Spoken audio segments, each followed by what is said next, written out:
Meanwhile, family, here in the region we do 50-50, $2 a ticket. You have the winning ticket, you split the pot. Who's feeling lucky? You gotta explain what it is.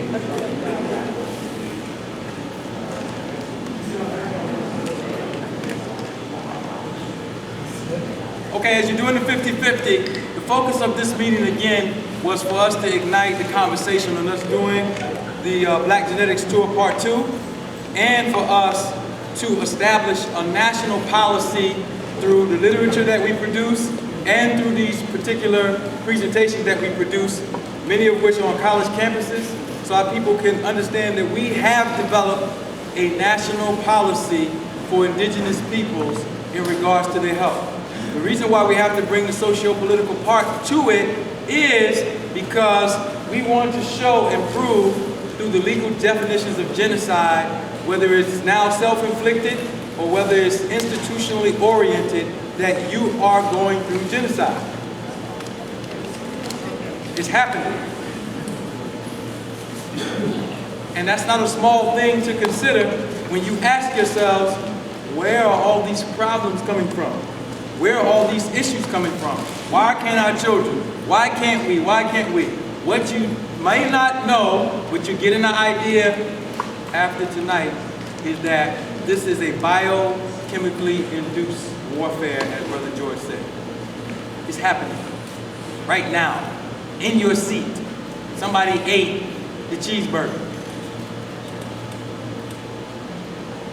And since we have been here since slavery and other people have had the assets, all right, resources to create this environment, if we don't have an alternative environment that we can generate, then the sliding board continues. So the question becomes, what can we do together? What can we actually do together to create the institutions that have the answers? That part is actually already done. Now we have to continue to spread the knowledge of those particular institutions. All right? So your children's children's children will be impacted by what the Amber Institute, Aboriginal Medical Association, and what other institutes that we develop to get them the knowledge that they need. Or they will be on the other side with no knowledge of those institutions in the proliferation of what we see. So multiply what we see with diabetes and all the other diseases now by 3 generations, and you tell me what you see. What do you see? Genocide. Genocide. All right? So, I want you to think back and reflect on whoever's planning this, whether you have the details or not of who they are. They're making an awful lot of creation of resources for themselves, if we want to call it wealth, money, or whatever. If you could take 10% of our people out of these problems, you could actually probably crash the stock market.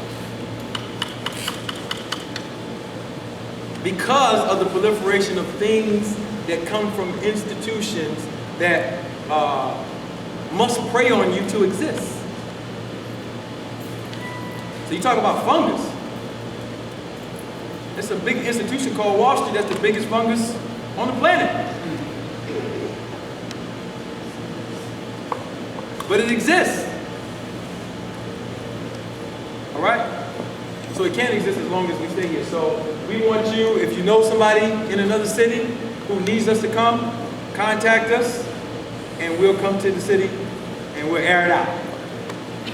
We want to go to every major city again to do this part 2 so that we can get out. So I only have like 2 things to show. Let's see if I can get you. I wanted to talk about, anybody here on medication? I'm going to solve the problem in about 5 minutes. To make you, or to give you the desire, to give you the desire to get off of it. I want to do that in just a few slides. Let's see if I can see it.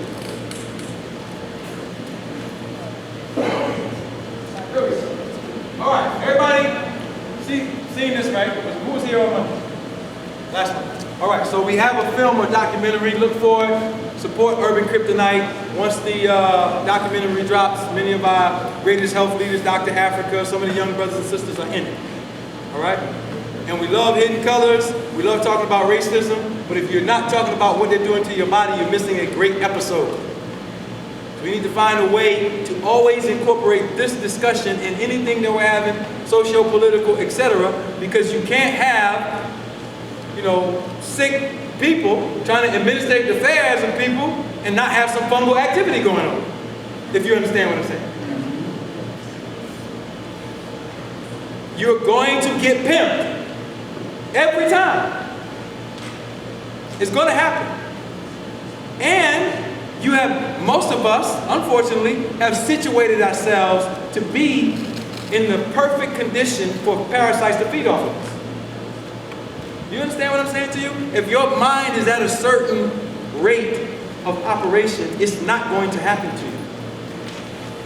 But if your mind is at a certain rate, you're going to be victimized by that particular paradigm.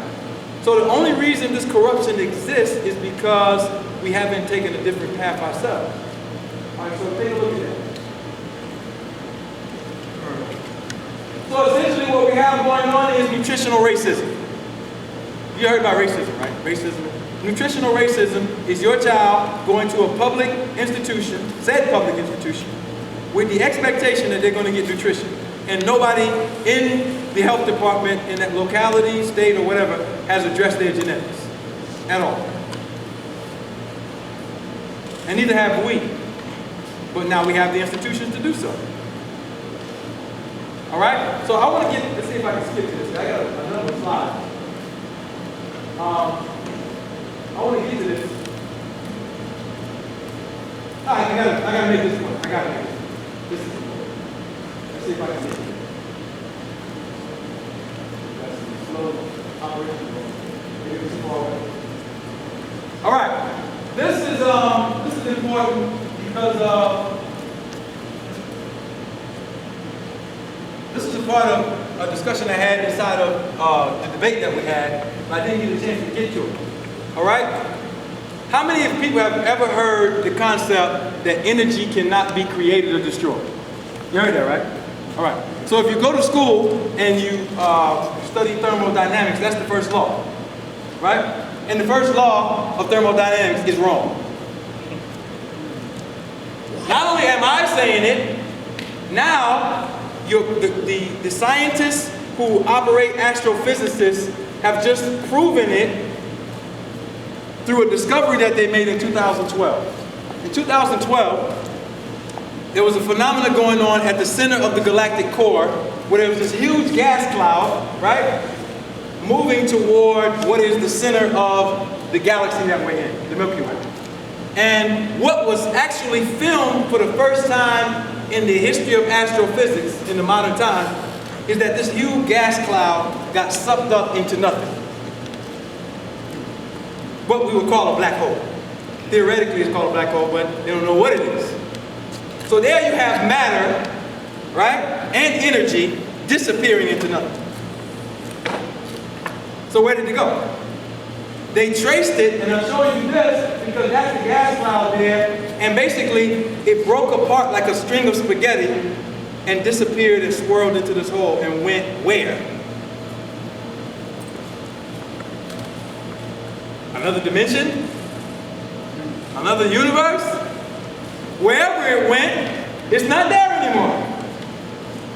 So the scientists had already been discussing something they call the singularity. You ever heard that? 0 point, unified field theory, Albert Einstein. And the theory began to discuss space itself as not just an empty void, but as a substance that had gravitational power. So what this proved is that this little dot, which around, there's 16 stars are revolving around it, is empty space that has greater gravitational pull than all of those 16 stars. The question is, how does it happen?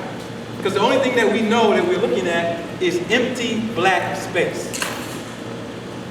Now the only reason I'm bringing it up in a biological discussion is because the way that your body is designed, you have the power to attenuate that force. Attenuate means Zoe.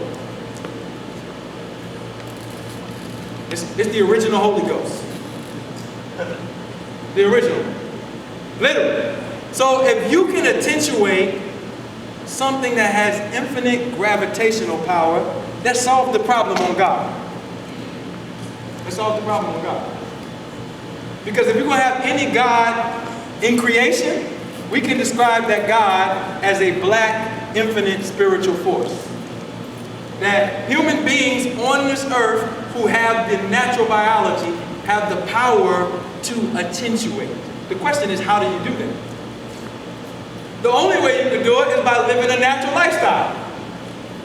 Because these orbs that we're on become the vehicles by which we can attenuate that force. Mainly, and key, being the sun itself.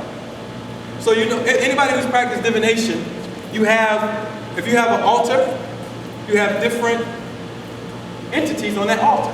And what those entities are supposed to be is what? Vehicles for Olodumare or any of the, any of the ancestors to convey their energy to you. But I need to implore to you that that's strictly symbolic. I need to implore to you that that actual item that you're wearing is not the thing that's attenuating the real force. All right?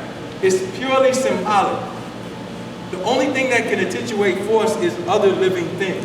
So if you want to know where your orishas are, they're surrounding you and they're the celestial orbs. And this is why we study astro sciences, because we understood those entities as having energetic interaction. So I want to dismiss you following any idols, but people and real energetic living things. You need to do it. Because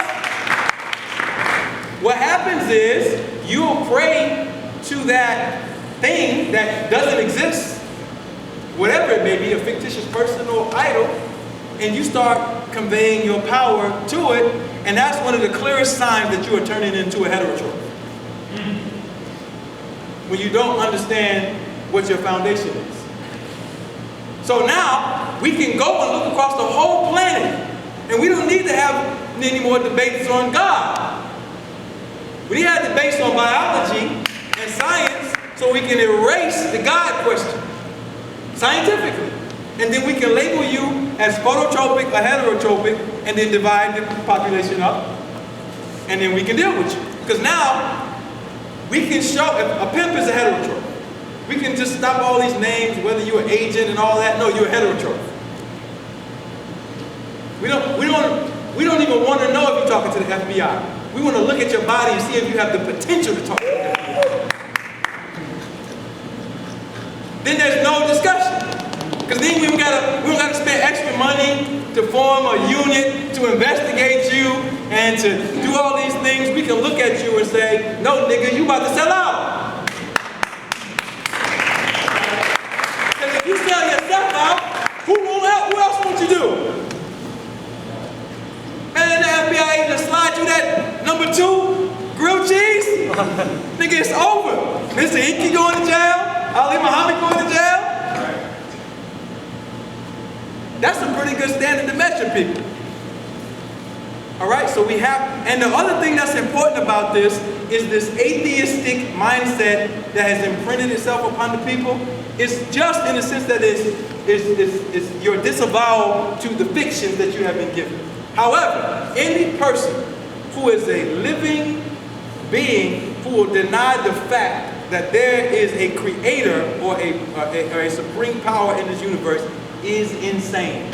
Yes, and they need to be quarantined so that we can give them some Amber Institute, some Aboriginal Medical Associations. We need to quarantine them. Because they don't understand law and order. So when you see the disorder around in the organizations, it's because it's not founded on the proper principles. And if it's not founded on the proper principles, guess what? It's entropic. You know what entropic means? Entropic means you have a system, a material system, that does not have the ability to keep itself arranged because the energy that's around it, in it, or interfacing with it will destroy it. So we're walking around in original bodies, practicing colonial culture, trying to organize original systems. Nigga, you bound to fail. I'm watching you, I'm laughing at you like, okay. Even people in our society, I just look at them like, oh really, that's what you're gonna do? Oh, great, I have no jurisdiction over that? Great, I'm not participating. Because it only takes the sense of a child to see success or failure happen. All you gotta do is look at it and use your intuition like, oh, that's about to be a car crash right there. So we participate in all these car crashes. And we gotta get out of it.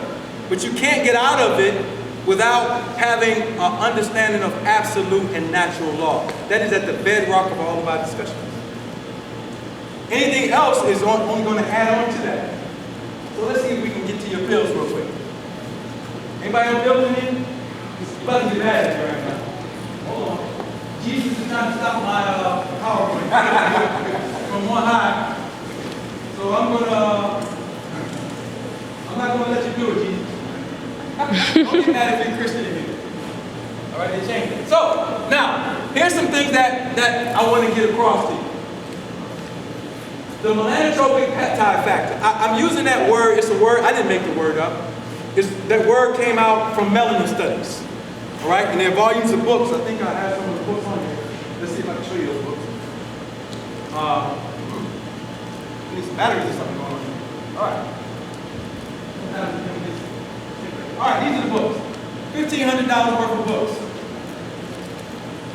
Source, synthesis, chemistry, secretion, circulation, and metabolism of the melanotropic peptides. These are hormones secreted from the brain to stimulate receptors on the cell to produce melanosomes in the melanocyte.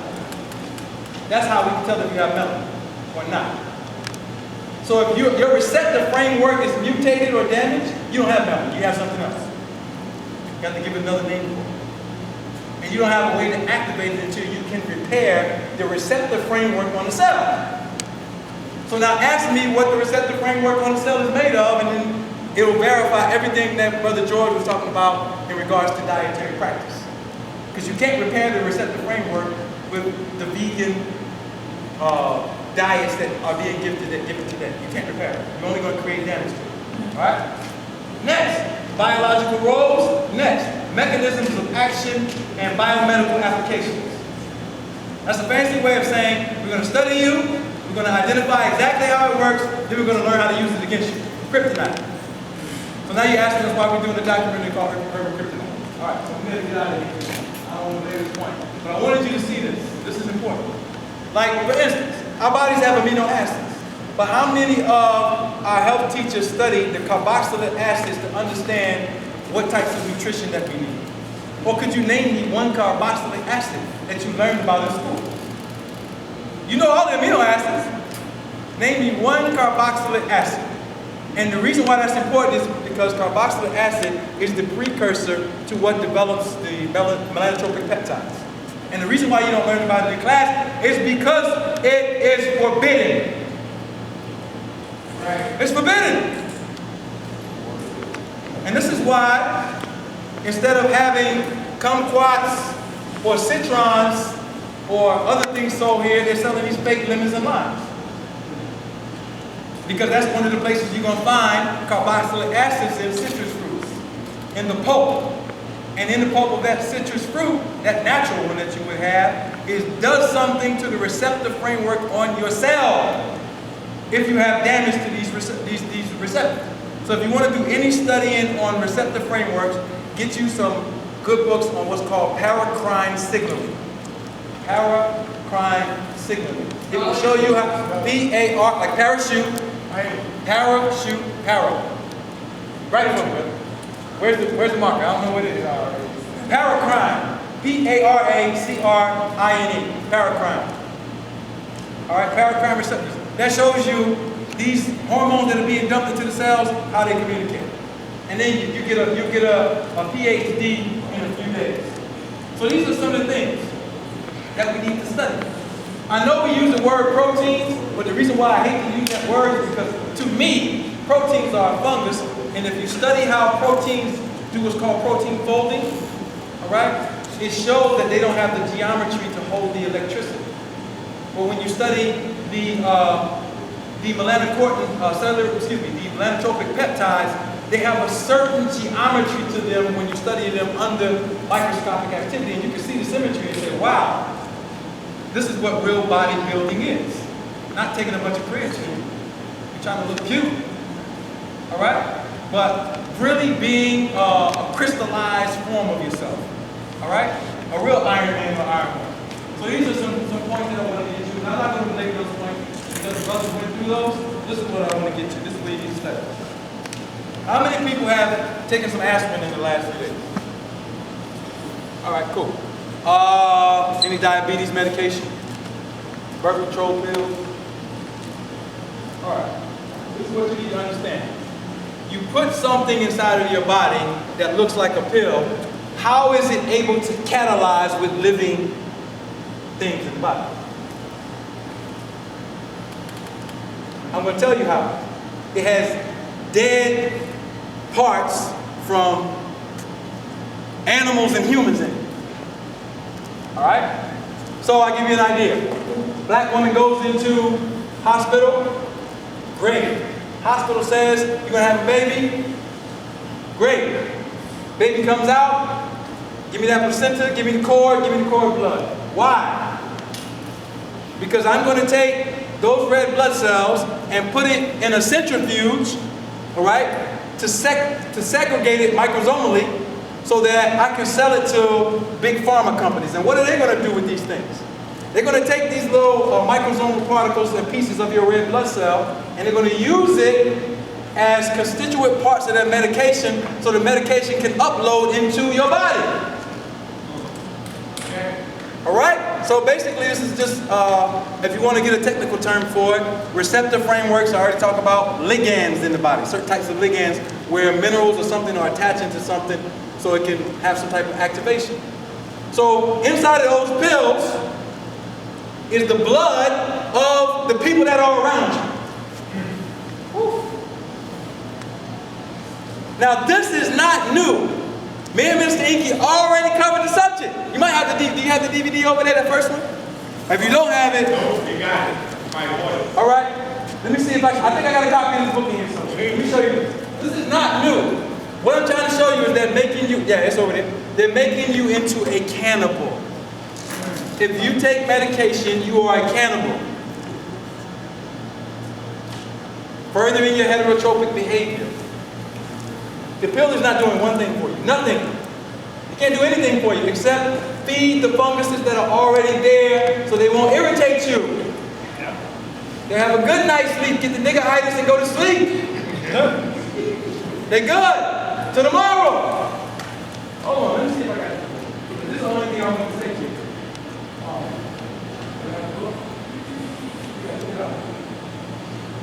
Well, if I did take it out, I got it.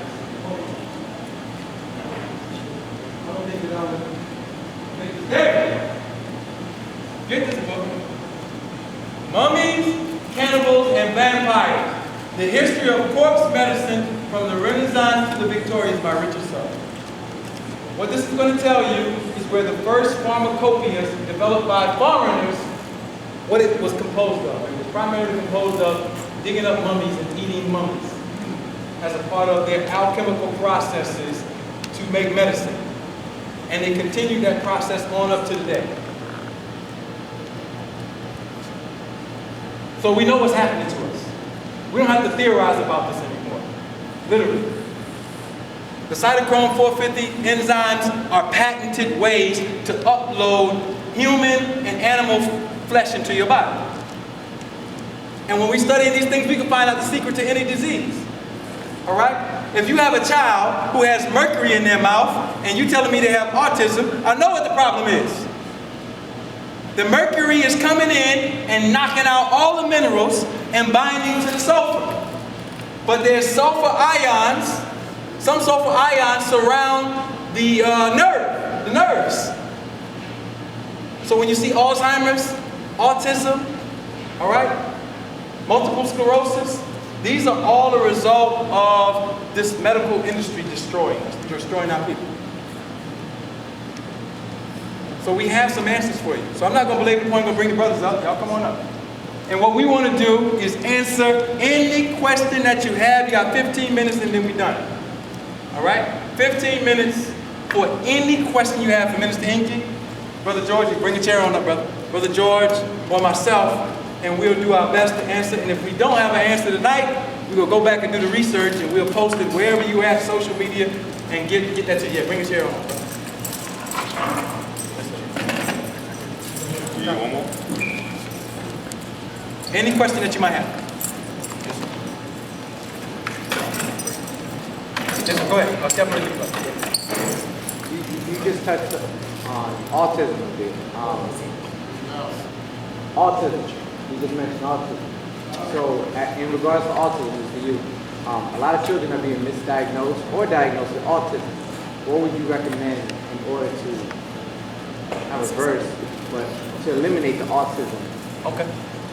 It's my position at current research point that all said autism is caused by mercury toxicity. Mercurial toxicity.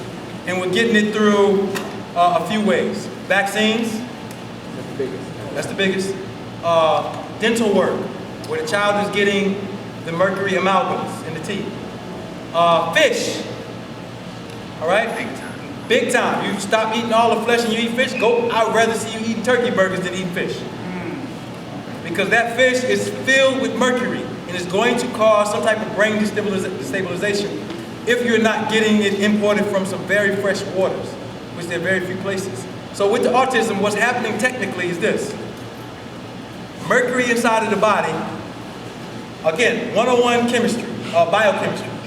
You have iron that's attached to certain ligands and receptors in the body for various reasons, or other minerals. The mercury comes in and says, watch out guys, home run, knocked out, and attaches itself to those particular things, all right? Which is going to create a whole destabilization. And this is why when I mentioned about the nerve, the outside, the tissues of the nerves, if you eat onions, that's one of the ways that you can improve nerve damage. I won't say original nerve tissue because it should only be temporary. But it's my position from doing the research from the people who are putting out papers that the mercurial poisoning is problem number one for said autism. And that if you take the certain things that you could to rid the body of mercury, all right? Because mercury binds to sulfur.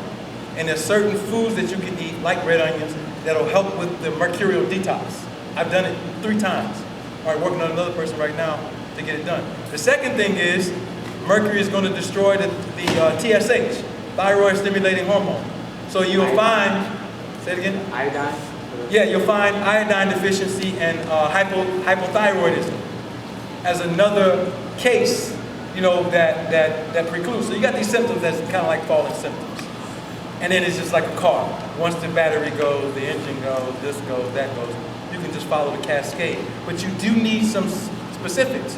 Because somebody can say, well, I'm going on a vegan diet because I got hypothyroidism. And guess what? They'll make us a smoothie, a strawberry smoothie. And guess what? It's going to increase the problem with the inability to either assimilate iodine or have problems with iodine. And that's just a technical point. Doesn't mean you can't eat fruit. It means you don't want to eat that fruit. Or broccoli. You see what I'm saying? Or kale. So we do need some specifics. And this is why we do so much research. So we can know exactly what to tell you. Y'all can elaborate further on this point. No, what I would like to say is that a lot of the slides are in this book. Oh, yeah. So do not be fooled by the name of this book. Oh, God. I'm over there going crazy looking in this book. All right? There's a lot more than Islam in this book. So he's talking about melanin, the ancient breakdown, the Luxor temple. There's a lot of the slides you see up there in this book. I'm just saying. That is Islam. Yeah. Well, hey, listen, that's a good point because when you start dealing with modern medicine, what? It was Kanun al-Tib, which was the book that was translated into Latin that became the corpus of all European medicine when they started dealing with the philosopher's stone. Right. All right? And that was written by Amor, all right, Avicenna. He wrote that book in the 9th century and they translated into Latin and all of a sudden you see this Renaissance material and all these things going on. So it was always our people